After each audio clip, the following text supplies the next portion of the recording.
Is Iran overplaying their cards with their demands from the US to open the Strait of Hormuz? Here are the demands. Iran's Supreme National Security Council Chief Mohsen Rezai, who's the new secretary, says Iran rules out reopening the Strait of Hormuz until Trump administration meets all its conditions, meaning 300 billion in compensation for the damages through this war, the release of up to $100 billion in frozen assets. These are Iranian money that the US has frozen, lifting all sanctions, U.S. troop withdrawal from the entire region, an end to the naval blockade, accepting transit fees on every ship that passes through Hormuz, and now a region-wide ceasefire, including in Lebanon and Gaza. Guys, these are not new demands. This is the same demands as part of the MOU.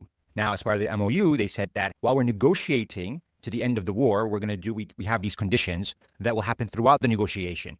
But given that the U.S. has broken the MOU, well, Iran's now saying, hey, we don't trust anything from you, so we want everything up front. None of this, we'll do this in 30 days or in 60 days. And because otherwise, why would Trump really give any concessions to Iran if Iran doesn't have any kind of leverage over the U.S., which is why Iran wants to control Hormuz? It's nothing to do with making a long-term recurring revenue from the transit fees on the Strait of Hormuz. The reality is that they want to use that to put pressure on the U.S. to get rewards right now.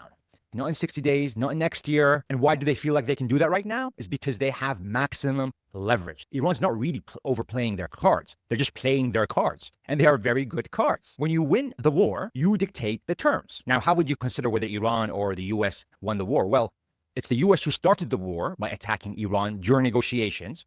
And obviously, they had objectives during that war. It was regime change, is to degrade Iran's missile capability. Well, 5 months after the war, they're still targeting U.S. assets. So if the U.S. didn't achieve its objective, and then on top of it, Iran now controls the Strait of Hormuz, which it didn't before. And now what we have is an emboldened Iran that is not even waiting for the U.S. to attack it. It's attacking U.S. assets whenever it sees that there is a threat to its people and its nation. Now, why does Iran feel like it has all the leverage? Well, because the U.S. ammunitions are extremely low. And on top of it, he's using up the oil strategic reserve, and that's going to be depleted very soon. So oil prices are going to go up in a couple of weeks. Equipment is breaking down because of the heat and how long they've been in theater carrying out those attacks. Iran has pushed the U.S. assets all the way from the Gulf, U.S. bases in the Gulf countries to Jordan and Israel, which makes it harder to carry out attacks on Iran because it takes much longer and they have to refuel in the air. The public in the U.S. don't support this war, and people expect Iran to just be soft and rely on the promises of the U.S. when the U.S. has tried to trick Iran at every single angle. Even during negotiations, twice during negotiations, they attacked Iran. Trump would never give anything to Iran if he wasn't forced to.